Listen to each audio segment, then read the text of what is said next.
तर मित्रांनो आज मी आले डोंबिवलीमध्ये. आता मला इथले मोमोज वगैरे खाऊन बघायचे कारण खूप लोकांचे सजेशन आले होते. तर चला मित्रांनो ट्राय करूया इथले मोमोज आणि इथले सगळ्या काही गोष्टी.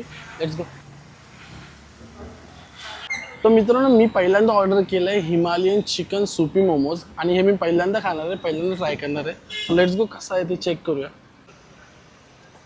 जबरदस्त. ते काहीतरी युनिक आणि वेगळं खायला वाटतं. मला बघूनच पाणी आलंय. तर मित्रांनो हा चिकन प्लॅटर आहे, त्याच्यामध्ये सगळे एक एक मोमोज त्यांनी दिलेत आणि आपल्यासाठी खास रेडी करून दिलेत.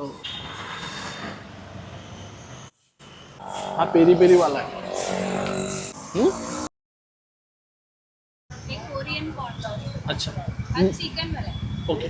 मी पण पहिल्यांदा खाणार आहे. अरे मग आता मला जेन्युइनच सांगा कसं. तर मित्रांनो यांची न्यूली लॉन्च केलेली ना कोरियन चिकन कॉन्डॉग आहे. सो मी आता ट्राय करून बघतो आणि मी पहिल्यांदा खातोय. त्यांनी पण सांगितलं की एकदा ट्राय करून बघ. Let's go.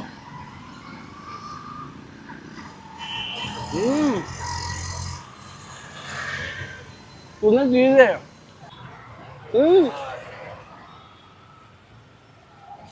एक नंबर आहे. आभार. मित्र तुमचा पण कुठे मोमोजचा स्टॉल असेल, कॅफे असेल किंवा तुम्ही न्यूली स्टार्ट करणार असाल तर मोमोटेरियन मोमोजवाले तुम्हाला मोमोजही प्रोव्हाइड करतील. डोंबिवलीपासून जेवढे काही जवळचे एरियाज आहेत तिकडे तुम्हाला प्रोव्हाइड केले जातील, कुरिअर केलं जाईल या फिर तुम्ही पिकअपही करू शकता. तर मित्रांनो मी आता कुरकुरे मोमोज ट्राय करतो. पैसा वसूल आहे ना. इतका मजा वाटली ना खाऊन मोमोज वगैरे. एक नंबर क्वालिटीचे आहेत. म्हणजे डोंबिवलीकर तुम्ही कुठे आहात प्लीज एकदा नक्की ट्राय करून बघा. हे जे मोमोटेरियन मोमोज आहेत ना आणि यांचा न्यूली लॉन्च झालेला जो हॉटडॉग आहे एक नंबर आहे. हे तर कॉम्प्लिमेंटरी आहे बट मोमोज वगैरे नक्की ट्राय करून आणि भरपूर लोकांना माहीत पण असेल. न्यूली लोकांना जर माहीत नसेल तर नक्की येऊन ट्राय करा एकदा. मी तर ट्राय केलं आहे आणि मी जेव्हा कधी डोंबिवलीला येईन ताईंच्या इथे नक्की भेट देईन.